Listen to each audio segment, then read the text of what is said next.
So what exactly do we mean by photoelectric effect? Okay, so have a look. Say for example, I'm having a metal surface, okay, and on this metal surface, say some light radiations are incidenting.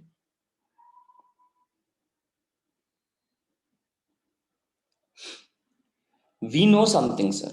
What is that? Sunlight consists of small packets of energies called as nothing but your photons. What are these called as? Photons. Sunlight consists of small packets of energies called as nothing but photons. Whenever these light radiations are incidenting on the surface of a metal, whenever they are coming and falling onto the surface of a metal, what is happening, you see, sir? On the surface of the metal, say I am having a nucleus, okay, atom है, obvious है, पूरा surface के ऊपर हर जगह atoms हैं, तो atoms के outer में क्या होंगे सर? इलेक्ट्रॉन्स होंगे. सी, electrons are the one which are going to receive energies because आपका nucleus is present in a very small size and nucleus cannot receive any form of energy from here, right? So who is going to receive energy? Electron is going to receive energy. Say for example, एक photon जो है आके तुम्हारा electron को strike किया, तो देखिए हम लोगों ने क्या बताया, inside an atom, inside an atom, an electron always has negative energy. Yes or no? Yes, sir. Inside an atom, very good. An electron always has negative energy. तो एक इलेक्ट्रॉन के पास नेगेटिव एनर्जी है, आपने sunlight के through या कोई भी एक रेडिएशन के थ्रू उसको एनर्जी का एक पैकेट दे दिए, तो उसने क्या किया? एनर्जी रिसीव कर लिया. तो एनर्जी रिसीव करने के बाद it can not stay in the same orbit, it has to move on to the higher energy orbit. Think about this. According to the Bohr's model of atom, the energy shells in which electrons are present are fixed energy shells.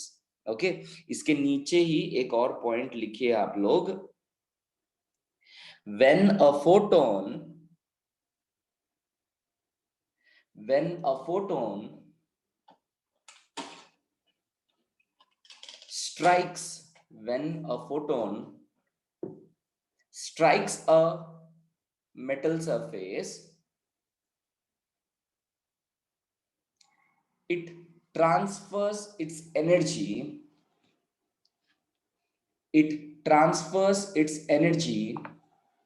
to electron. It transfers its energy to electron, and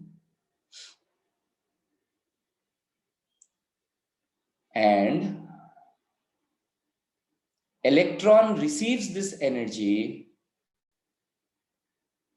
and electron receives this energy. Okay, अब एक काम करो,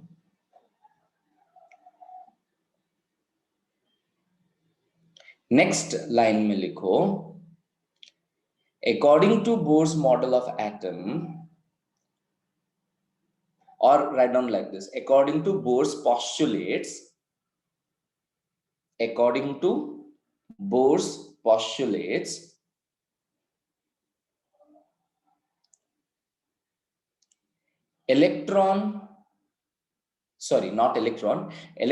according to Bohr's postulates,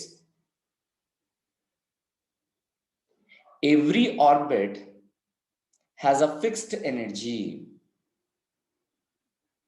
Every orbit has fixed energy.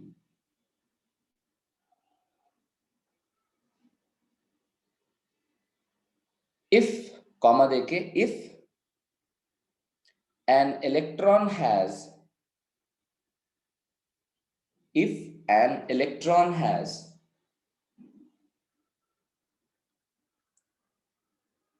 greater greater or lesser energy, if an electron has greater or lesser energy, then this fixed value, greater or lesser energy than this fixed value, it cannot stay in the orbit. It cannot stay in the orbit.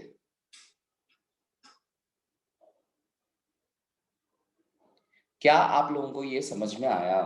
Okay, मैं फिर से बता रहा हूं, ध्यान से देखिए. Okay, so what is happening here, you see, sir, we are having a nucleus and then we are having atoms. These are orbits. In these orbits we are having electrons. Say for example, say एक electron यहाँ पे है. Okay, से इस orbit का energy होता है -3, इसका है -2 और इसका है -1.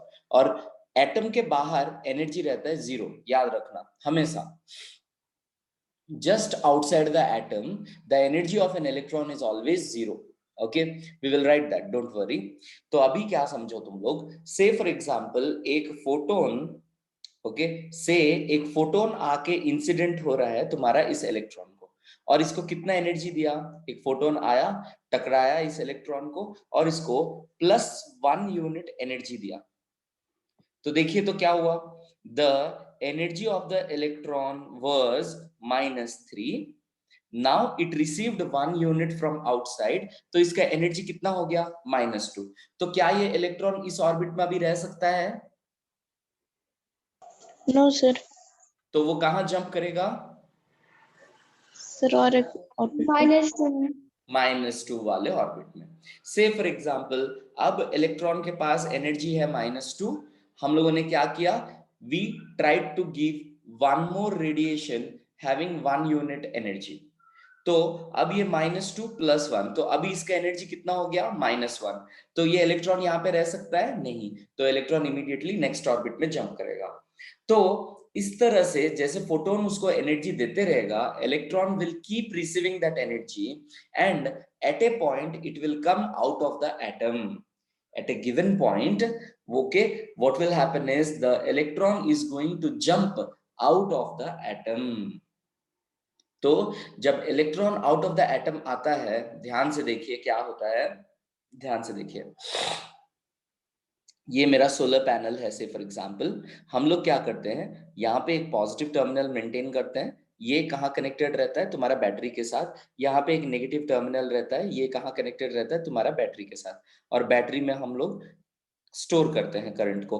तो देखिए क्या हो रहा है, एक इलेक्ट्रॉन यहां से जैसे ही मेटल सरफेस के ऊपर से बाहर एमिट हुआ, इमीडिएटली ये इलेक्ट्रॉन अट्रैक्ट हो जाता है तुम्हारा पॉजिटिवली चार्ज प्लेट की तरफ.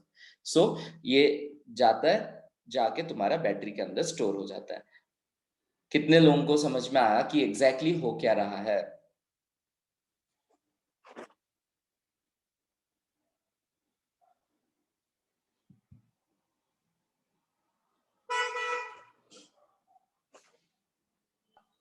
सर थोड़ा फिर से समझा दीजिए. लिखो तुम लोग कुछ स्टेटमेंट्स लिखो. चलो पहला स्टेटमेंट आप लोग लिखेंगे. फर्स्ट स्टेटमेंट लिखो, एन इलेक्ट्रॉन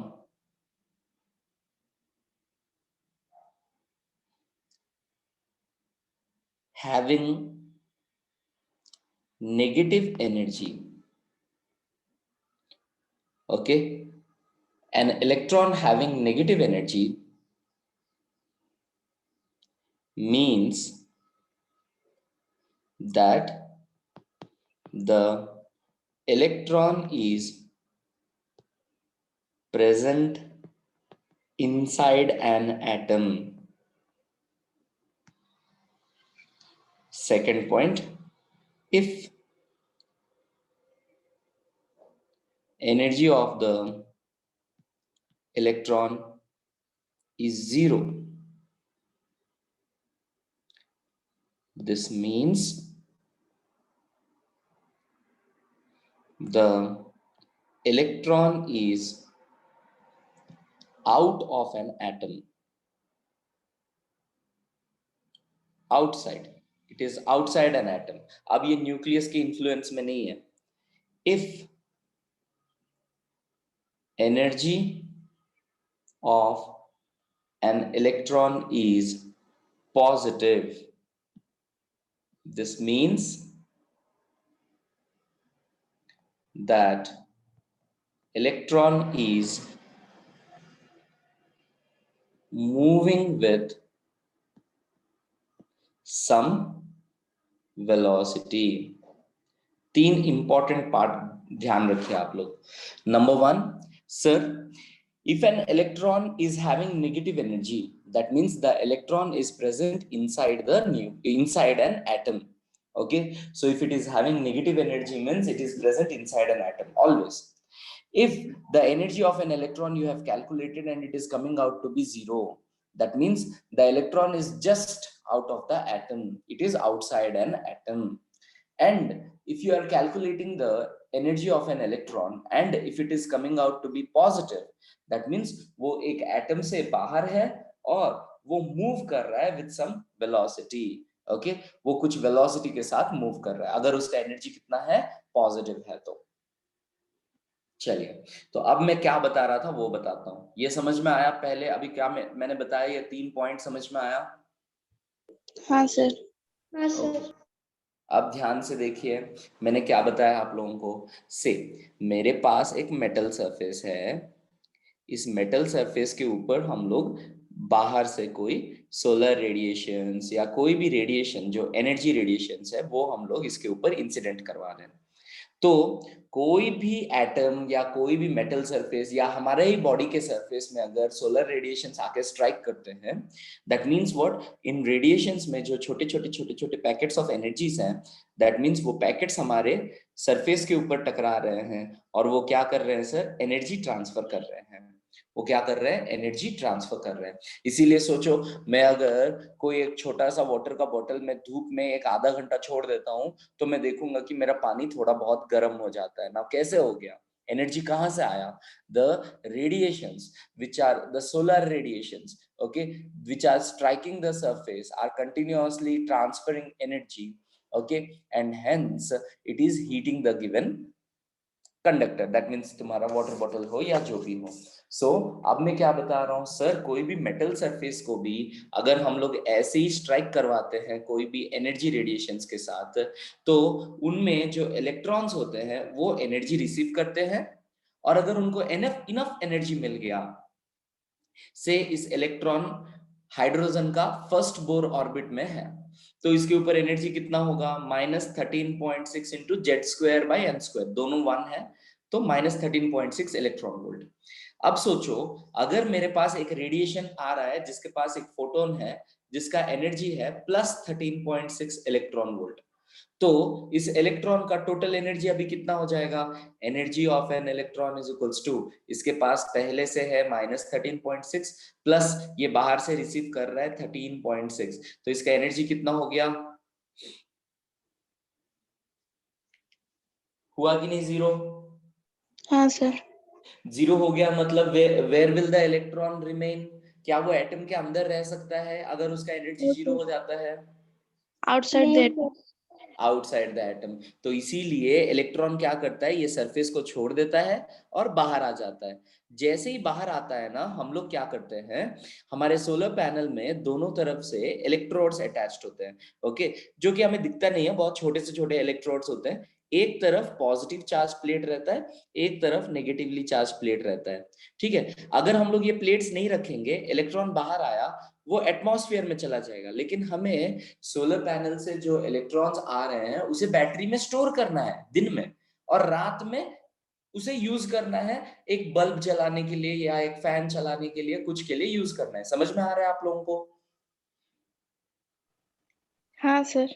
तो ये जो इलेक्ट्रॉन इमिट हुआ वो पॉजिटिवली चार्ज प्लेट की तरफ अट्रैक्ट होता है, अट्रैक्ट होके क्या हो जाता है, जाके बैटरी के अंदर स्टोर हो जाता है. अब समझ में आया? हाँ सर. तो ध्यान दीजिए सर, अब हम लोग लिखेंगे what is the definition of photo electric effect. लिखिए,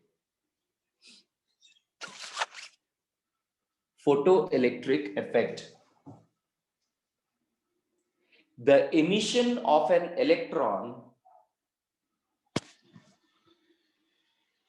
the emission of an electron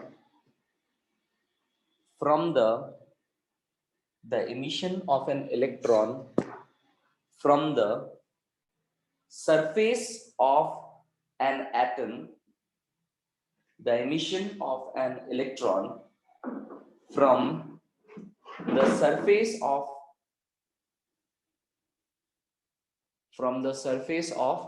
a metal, लिखो, an atom मत लिखो, from the surface of a metal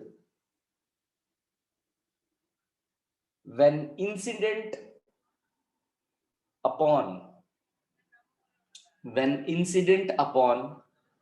by external radiations, when incident upon by external radiations is called photoelectric effect।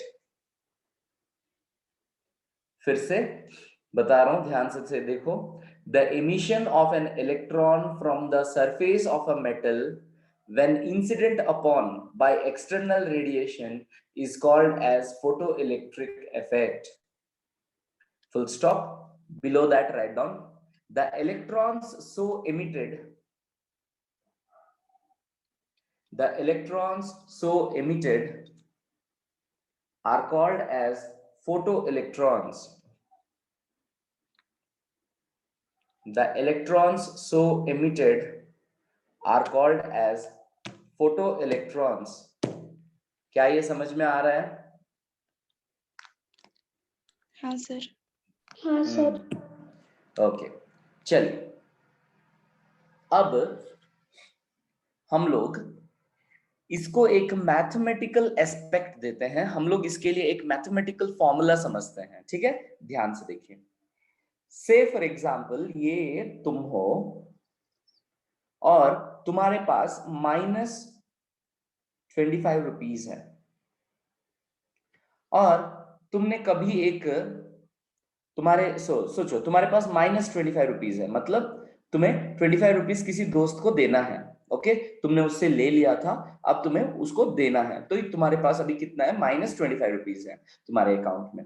अब क्या हुआ, किसी relative ने आया तुम्हारे घर पे और वो रिलेटिव ने तुम्हें से फॉर एग्जाम्पल 100 रुपीज दे दिया। ओके, तो अब क्या होगा sir? The money given by the relative is equals to, सबसे पहले आप क्या करोगे? से फॉर एग्जाम्पल इसके बाद तुम गए और तुम एक शॉप में कुछ खरीदने चले गए, पूरा पैसा खरीद लिए, तो से फॉर एग्जाम्पल ये तुम्हारा एक्सपेंडिचर। तो मैं अभी तुम लोगों से पूछूंगा कि sir the money given by your relative is equals to, क्या लिख सकते हैं? Money which has to be given to your friend plus okay money that you have spent in the shop, that is money expenditure। बोल सकते हैं कि नहीं? ध्यान से देखो तो, money given by my relative 100, money given to be given to my friend 25 rupees देना है, प्लस मैंने जितना स्पेंड किया मेरे शॉप में, तो मुझे पता नहीं है कि मैंने कितना शॉप में स्पेंड किया। Say for example that is M shop, तो M shop is equals to, हम लोग अभी निकाल सकते हैं कि नहीं, 100 - 25। हाँ सर। हाँ सर। उसी तरह से अब आप लोग क्या करेंगे? अब एक काम करेंगे, इस अपने जगह पे आप लोग क्या करेंगे? एक इलेक्ट्रॉन को पुट कर देंगे। ये जो -25 था, ये एनर्जी ऑफ द इलेक्ट्रॉन है, जो कि नेगेटिव होता है एटम के अंदर, और ये जो 100 रुपीज था, ये एनर्जी जो हमारा रेडिएशन दे रहा है, फोटॉन्स जो ट्रांसफर कर रहे हैं, और ये शॉप या एक्सपेंडिचर जो है, ये काइनेटिक एनर्जी है इलेक्ट्रॉन का। जो भी एक्स्ट्रा अगर एनर्जी बच जाता है तो वो किस में कन्वर्ट हो जाता है? काइनेटिक एनर्जी में। ध्यान से देखिए, इससे पहले मैंने एक स्टेटमेंट लिखवाया है, when an electron is having positive energy, that means it is moving with some velocity v. तो electron is outside an atom and it is moving with some velocity v. तो इसका मीनिंग क्या है sir? इसका meaning क्या है? देखिए, velocity v, what is the energy which is by virtue of motion? Okay, which is the energy that is by virtue of motion? Kinetic energy, yes or no? Yes sir. तो half M we square उसका formula होता है। तो अब हम लोग क्या लिखेंगे? देखिए, अब हम लोग क्या लिखेंगे? Energy given by the radiation is equals to energy of ionization. बताऊंगा इसका मीनिंग, आयनाइजेशन क्या है, टेंशन मत लो, plus kinetic energy of the electron. This is going to be a very important formula which we are going to use. चलिए, तो अब ये formula लिखने के बाद नीचे में लिखिए ionisation energy. Ionisation energy definition लिखिए, it is the minimum amount of energy, it is the minimum amount of energy that must be given, yeah, that must be given। क्यों लिखोगे? ऐसे लिखो, it is the minimum amount of energy required to remove an electron. It is the minimum amount of energy required to remove an electron from the surface of an element. From the surface of an element. So what is ionization energy? Sir, it is the minimum amount of energy required to remove an electron from the surface of an atom. अब ध्यान से देखिए आप लोग, okay? Say for example, I am having an electron inside an atom, okay, and it is having a energy of minus 20.6 electron volt. कितना है? Minus 20.6 electron volt. मैंने एक रेडिएशन इसके ऊपर इंसिडेंट करवाया जिसका एनर्जी है प्लस, ओके, जिसका एनर्जी है प्लस 30.6 इलेक्ट्रॉन वोल्ट। मैंने पूछा तुम लोगों से, क्या नंबर 1 मैंने सबसे पहला क्वेश्चन पूछा, will the electron come out of atom? That is first question. Second question is, what if yes, what will be its kinetic energy? तो सबसे पहला क्वेश्चन क्या आप लोग आंसर कर सकते हैं? Will the electron come out of the atom?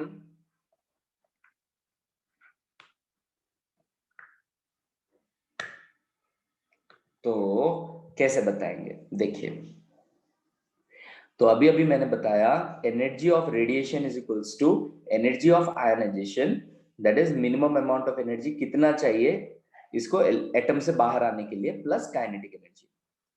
तो देखिए सर, इसके पास माइनस 20.6 है, इसको एग्जैक्टली कितना जरूरत पड़ेगा एटम से जस्ट बाहर आने के लिए? बिकॉज एटम से जस्ट बाहर आने से उसका एनर्जी कितना होना चाहिए? 0। तो माइनस 20.6 को कितना देने से एग्जैक्टली 0 उसका एनर्जी हो जाएगा? बताओ। प्लस 20.6। प्लस 20.6। तो इसका मतलब क्या है? Ionisation energy is plus 20.6 electron volt. Okay, याद रखना, that is the minimum amount of energy. तो sir, what is the value of ionisation energy? कभी भी हम लोग कैसे कैलकुलेट करेंगे sir? It is nothing but negative of the energy, okay, negative of the energy that an electron is having inside the atom. That means एक atom के अंदर एक इलेक्ट्रॉन का एनर्जी -2 इलेक्ट्रॉन वोल्ट है, तो उसका आयनाइजेशन एनर्जी कितना हो जाएगा, -2 कितना, +2 इलेक्ट्रॉन वोल्ट। क्या अभी आयनाइजेशन एनर्जी समझ में आ रहा है कैसे निकालना है? हाँ सर। एक एटम के अंदर एक इलेक्ट्रॉन का एनर्जी से फॉर एग्जांपल -50 इलेक्ट्रॉन वोल्ट है, तो उसका आयनाइजेशन एनर्जी कितना हो जाएगा, -50 that is +50 electron volts. Okay, चलिए अब हम लोग कैलकुलेट करते हैं काइनेटिक एनर्जी। ओके, सबसे पहले will the electron come out of the atom, तो सबसे पहले हम लोग पुट कर देंगे energy of radiation 30.6, energy of ionisation जो हमें चाहिए that is 20.6 plus kinetic energy. तो हमें पता चला इलेक्ट्रॉन के पास एक्स्ट्रा काइनेटिक एनर्जी है कितना, that is approximately 10 electron volt. तो मतलब एनर्जी कितना है, पॉजिटिव में है, that means electron is present out of the atom, electron बाहर आ जाएगा और उसका काइनेटिक एनर्जी कितना हो जाएगा, 10 इलेक्ट्रॉन वोल्ट हो जाएगा। क्या आप लोगों को ये समझ में आया? हाँ सर। हाँ सर। ओके, देखते हैं, एक क्वेश्चन दे रहा हूं, लिखो।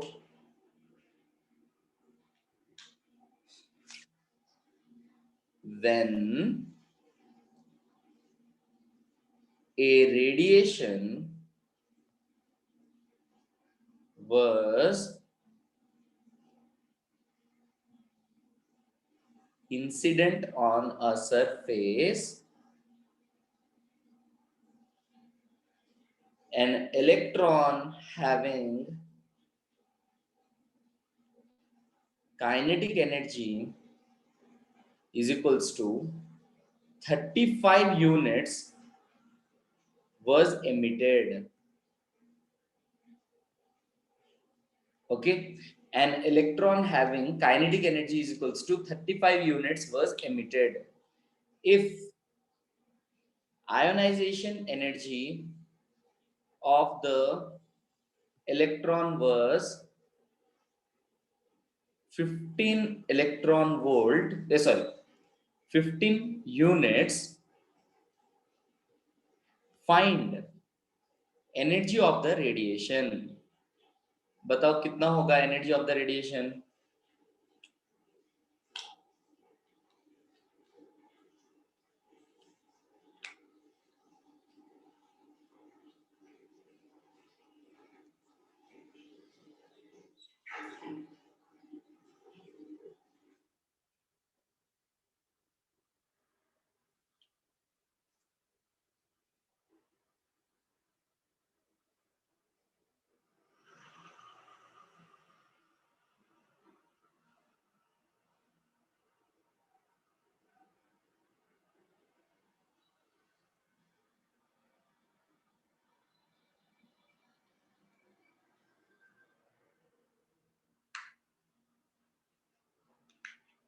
इतना टाइम क्यों?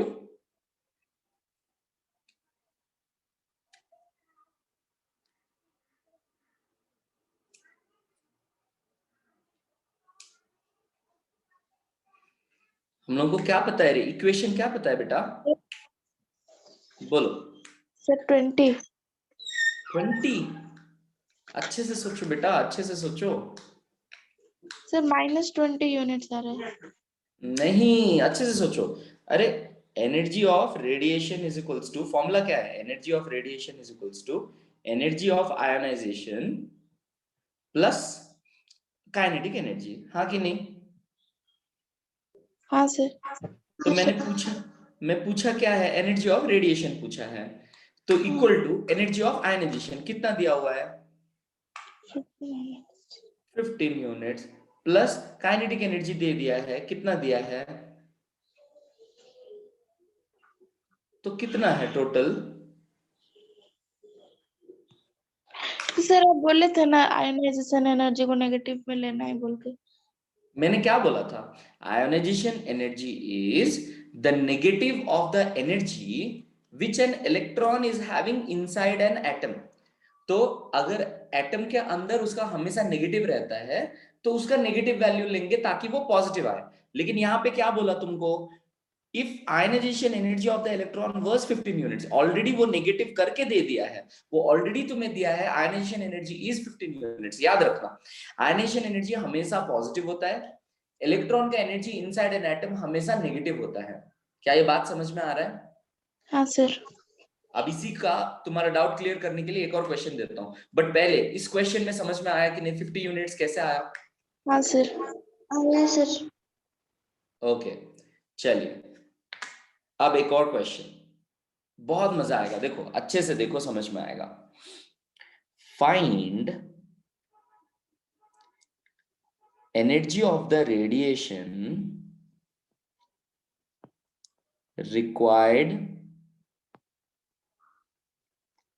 to remove an electron having minus 25 electron volts energy inside an atom such that the final kinetic energy of the electron is 0. बताइए तो क्या होगा आंसर?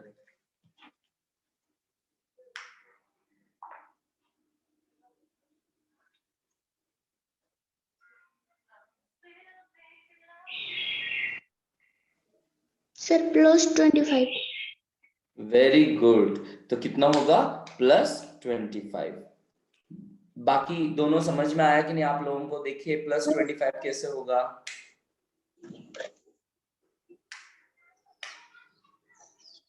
आया अभिप्सा समझ में? हाँ सर. और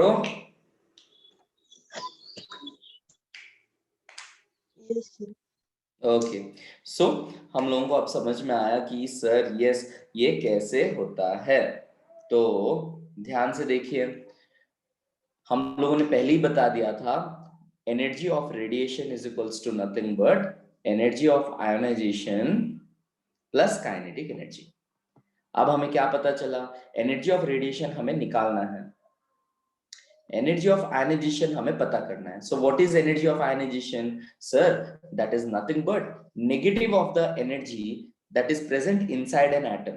तो एटम के अंदर -25 इलेक्ट्रॉन वोल्ट है, तो उसी का positive value that is 25 electron volt. अब काइनेटिक एनर्जी क्या बोला? That it is should have final kinetic energy as 0, तो +0. तो एनर्जी ऑफ रेडिएशन कितना हो जाएगा? 25 इलेक्ट्रॉन वोल्ट. ओके, अब थोड़ा और आगे बढ़ते हैं. ओके, अब मैं देता हूं तुम लोगों को एक क्वेश्चन. ओके, अब इस टाइप का क्वेश्चन सॉल्व करेंगे. ठीक है, एक और टाइप दे रहा हूं, ध्यान से देखो. If A radiation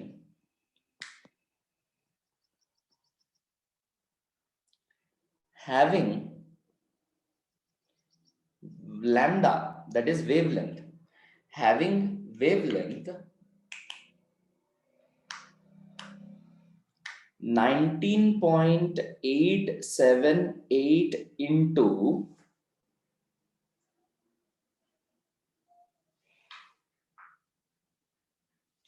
10 to the power of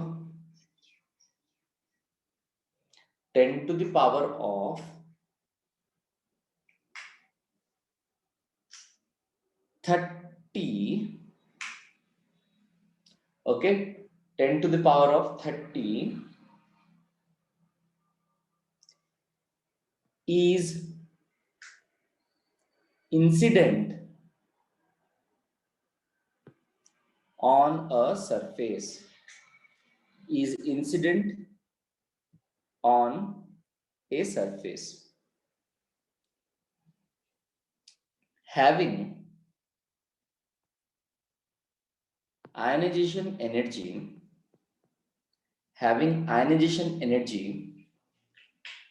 से हम लोगों को दे दिया है 300 joules. What will be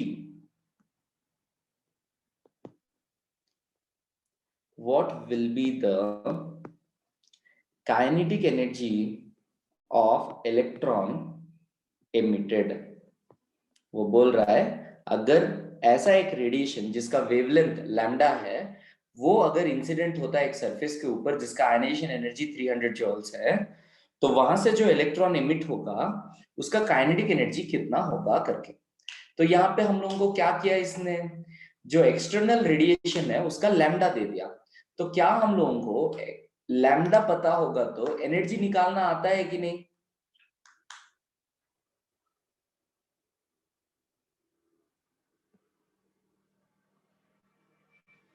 formulas याद नहीं किए हैं आप लोग? Energy of any radiation is equals to क्या है? hc by lambda। याद है कि नहीं? हाँ sir. E is equals to hc by lambda। तो आप लोगों को याद होना चाहिए sir, h is equals to 6.626 into 10 to the power of -34 joules second, and c is nothing but speed of light, that is 3 into 10 to the power of 8 meter per second। Okay, तो h का value दिया हुआ है, c का value दिया हुआ है, चलिए, और हम लोगों को लैम्डा का वैल्यू भी दे दिया है। लैम्डा मीटर्स में दिया हुआ है, कितना दिया हुआ है? 19.878 into 10 to the power of 30 दिया हुआ है हम लोगों को। ओके, सो मैं चाहता हूं आप लोग फटाफट सबसे पहले एनर्जी ऑफ रेडिएशन कैलकुलेट करके बताइए मुझे कितना आएगा, जल्दी। एक हिंट देता हूं, पहले इन दोनों को मल्टीप्लाई कर दीजिए तो आप लोगों का डिवीजन आसान हो जाएगा। पहले इन दोनों को मल्टीप्लाई कर दीजिए, h इन c ऊपर जो है।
कितना आ रहा है बेटा एनर्जी ऑफ रेडिएशन?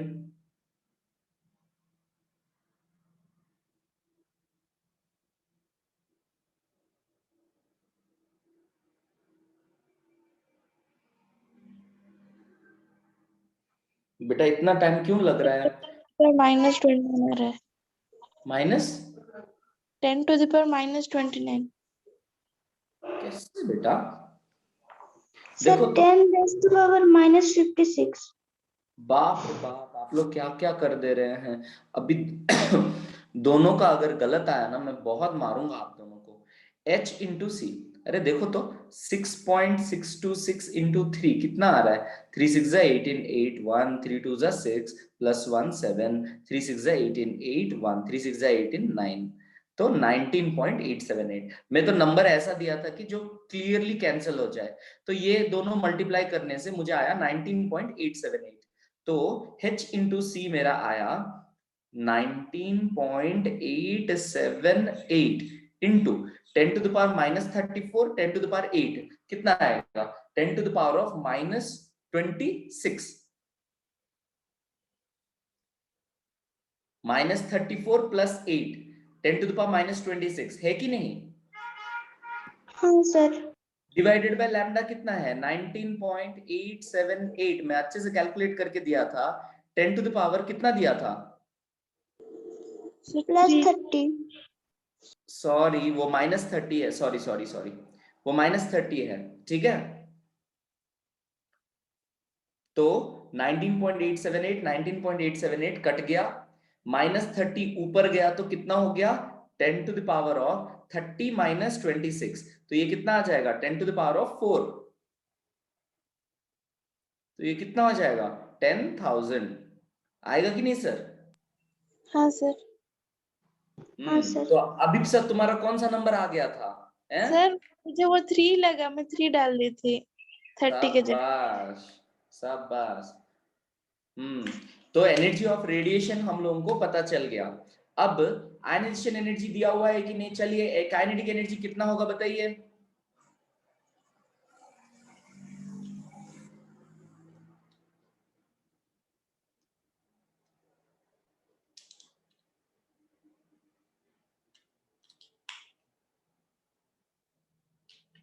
क्वेश्चन में देखिए आयनाइजेशन एनर्जी दिया हुआ है, तो kinetic energy of the electron कितना होगा? Sir 700 joule. 700 या 9700? Sir 9700 joules. 9700 जूल्स। प्रियंका समझ में आया? वो 10,000 है बेटा। हाँ सर। 9700 जूल्स। क्या और वो आया?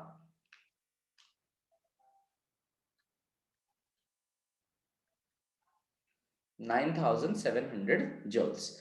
चलिए सेम क्वेश्चन मैं आप लोगों को एक और तरीके से देता हूं, देखिए आप लोगों को समझ में आता है कि नहीं, ध्यान से देखिए।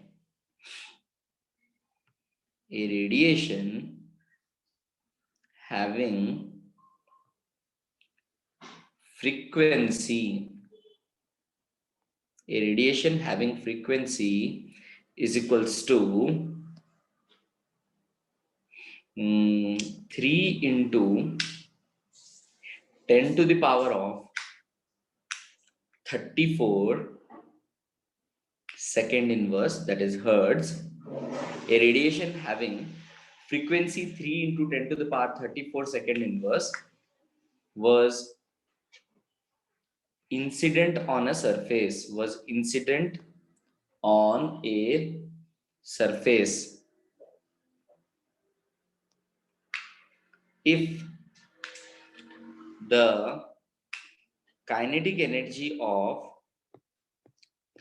electron emitted is, if the kinetic energy of electron emitted is 9.878 joules, find the ionization energy of the electron. चलिए फटाफट बताइए, find the ionization energy of the electron.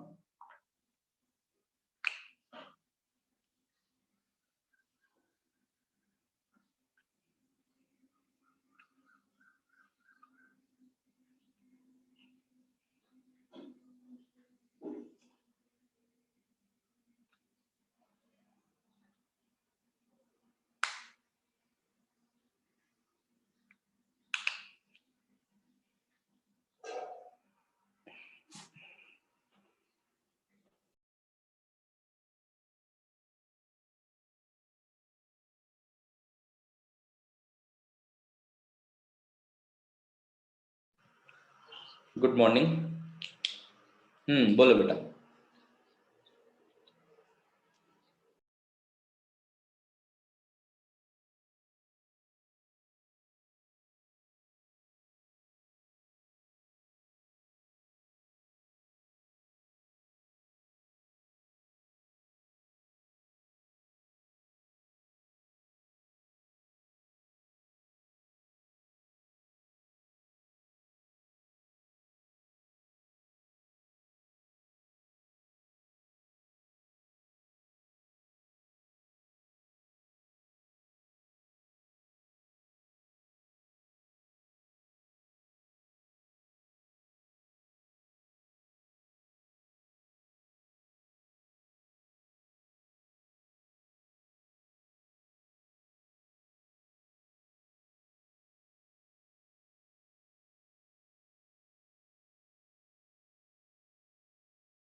आया आंसर?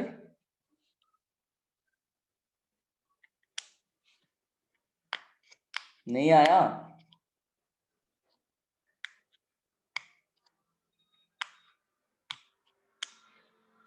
रेडिएशन क्या हुआ रे, सब लोग सो गए क्या? सर रेडिएशन 19.878 आ रहा है। Very good. तो रेडिएशन 19.87 आया, तो तुम्हें फॉर्मूला क्या पता है? Sir 19 radiation to ionization energy plus kinetic energy. तो काइनेटिक एनर्जी कितना दिया हुआ है? Sir 9.878 joules. तो फिर उसको उधर भेज देंगे तो 19.878 माइनस 9.878 तो कितना आ गया? 10.0। 10.0। तो आंसर आया कि नहीं? Ionisation energy 10। हाँ सर। तो फिर बता क्यों नहीं पाए हैं? सो आंसर आएगा 10। क्या बाकी दोनों का भी आया 10? हाँ सर। ठीक है, चलिए तो ध्यान से इस चीज को प्रैक्टिस कीजिए। तो हम लोगों ने आयनेशन एनर्जी को आज देखा। कल हम लोग देखने वाले हैं, बहुत ही इंपॉर्टेंट चीज देखने वाले हैं सर। वंस आयनेशन एनर्जी खत्म हो गया, हम लोग देखेंगे hydrogen spectrum. That is the second application of Bohr's model of atom. ठीक है, चलिए। So we will meet again tomorrow sir. Tomorrow tomorrow no no no no no tomorrow, wait, we will meet on Monday. और Monday आप लोगों का जितना तक atomic structure का मैंने पढ़ाया है उससे मैं टेस्ट लूंगा, ठीक है? हाँ सर। ओके, अच्छे से रिवाइज कीजिए और सर ये पढ़िए। न्यूमेरिकल्स भी आएगा? हाँ हाँ, 100%। चलिए, bye. Thank you sir. Welcome.